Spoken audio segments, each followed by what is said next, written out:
Hey gamers, YouTube is worse than Tectone here. Yes, someone said I was worse than Tectone. Don't know what that means. Please enlighten me in the comment section down below. But anyways, we're here to talk about how to build Luka so that he does amazing damage for you. Yes, Luka can actually do some pretty solid damage and some pretty solid reprocs on his bleed as well, as long as you're building him correctly. We'll go over everything from Eidelons to Relics to Lightcones, everything like that in today's video. He's on the current banner right now with Mommy Topaz and her little trotter.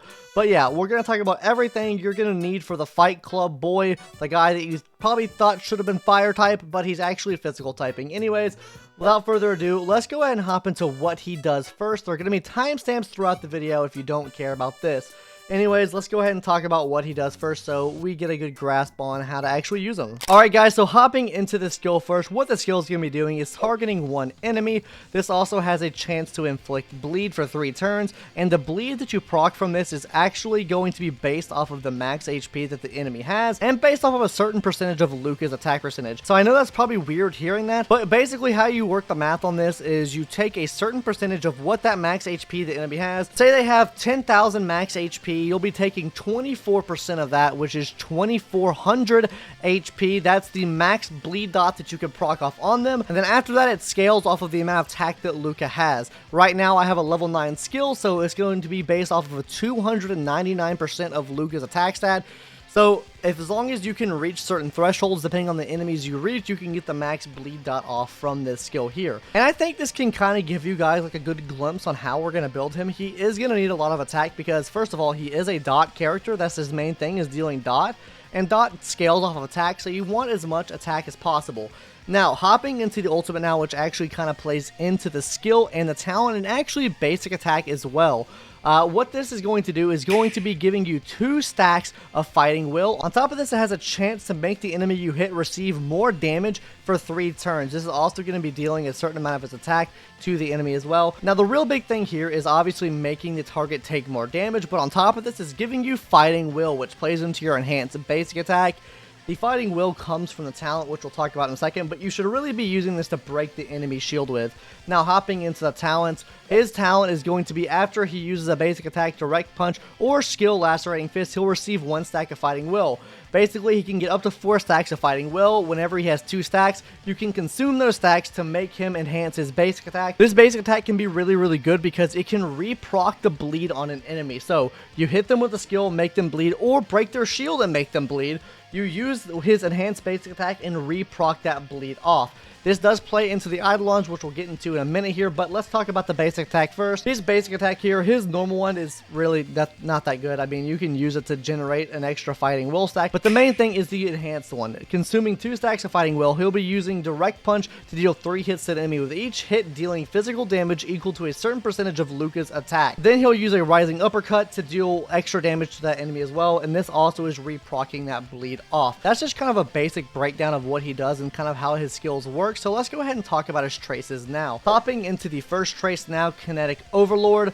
When skill is used, immediately dispels 1 buff from the enemy. This can be really good, especially against like the monkey boss or the robot boss, or really anyone that gains a buff. This can knock that buff off potentially. This works just like Pela's skill right here, except you want to use his skill more than you want to use Pela's skill just because it procs bleed off.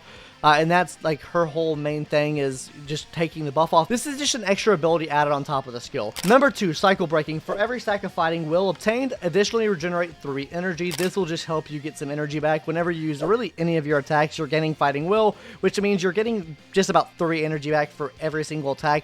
Barring like your basic attack, whenever you use the enhanced basic, you're not getting energy back that way, but just about for everything else, you're getting energy back. Then finally, Crush Fighting Will. When using enhanced basic attack, every hit direct punch deals has a 50% fixed chance for Luka to use 1 additional hit. This does not apply to the additional hits generated, which means you have the chance to double the hits he gets off of that. This is something that it doesn't really matter too much unless you have E6. So if you don't have E6, I wouldn't recommend getting this, but the other 2 are really good just overall for him to have. So I would pick up those 2. If you don't have E6, then this really doesn't make that big of a difference. Well, if you have E6, this is something I would definitely recommend. As far as how I'd be leveling up his skills, I would definitely, this is like a character you need to level up just just about everything for.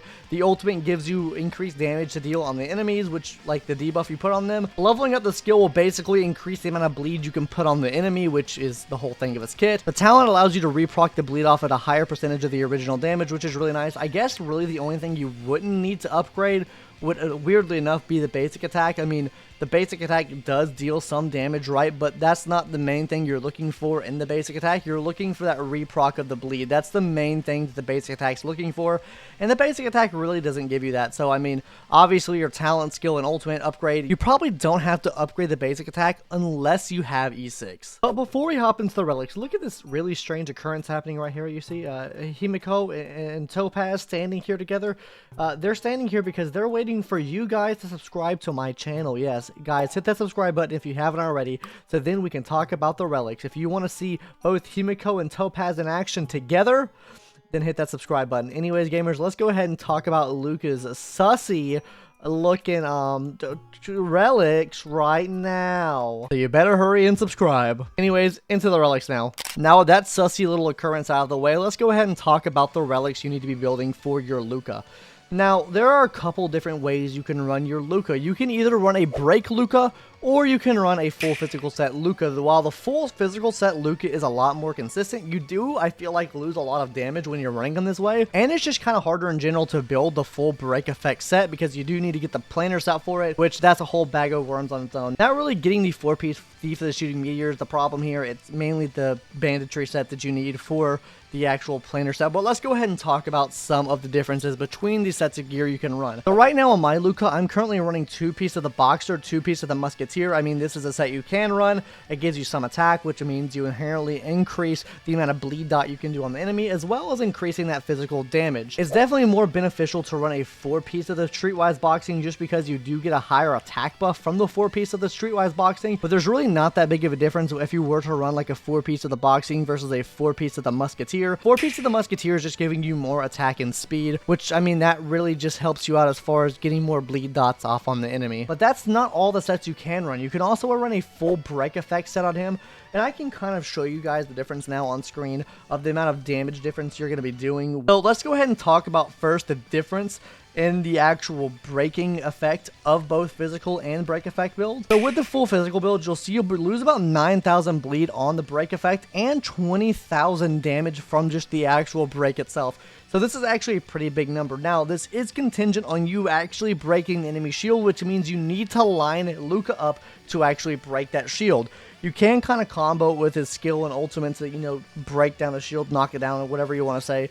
That is something you could very well viably do. But if you're not breaking the enemy shield, if you're not using him as a breaker, I think physical set is much more consistent and better to run because there is about a 32% damage drop off when you're not running the physical set. When you're running a full break set, overall damage drops by about 32%. Where you see your major gains is obviously when you break that enemy shield. So I definitely would recommend running that physical set if you're not solely focused on breaking the enemy shield. If he's not breaking, he's not dealing damage.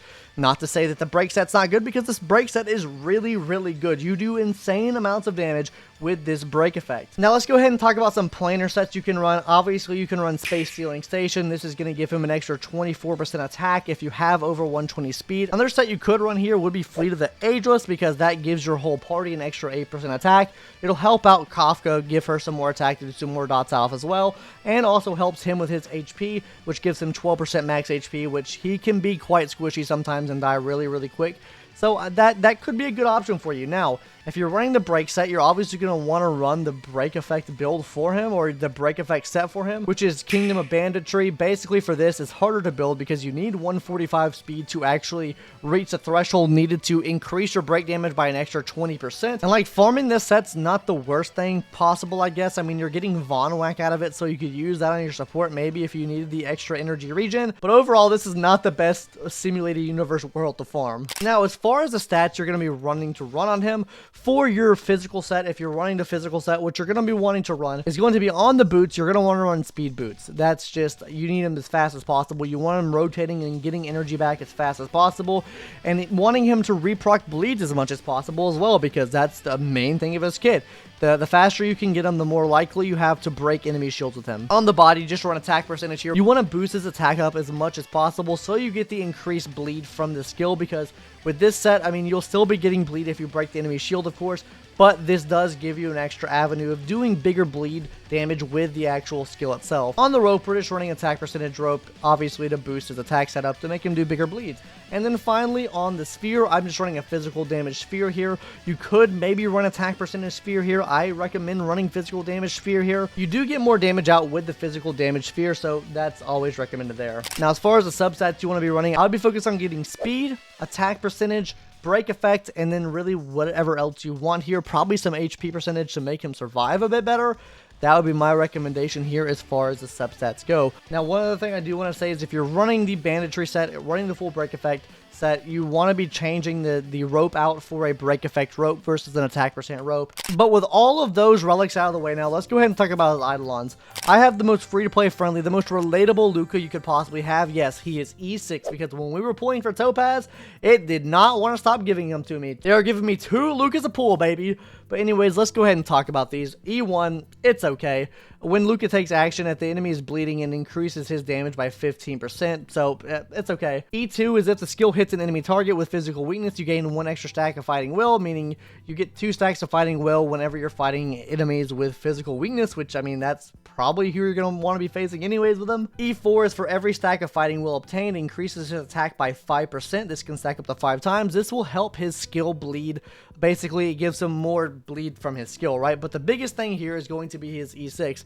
After enhanced basic attacks, Rising Uppercut hits a bleeding enemy target. The bleed status will immediately deal 1 damage equal to 8% of the original damage for every hit of the direct punch unleashed during the enhanced basic attack. This is why that traceability we talked about earlier is so big for E6, because he hits more times during that enhanced basic attack, which means you keep re-proccing the bleed off. It's absolutely huge. If you have him E6, that would be the way I would say run him if you want to run him a full DPS Luka.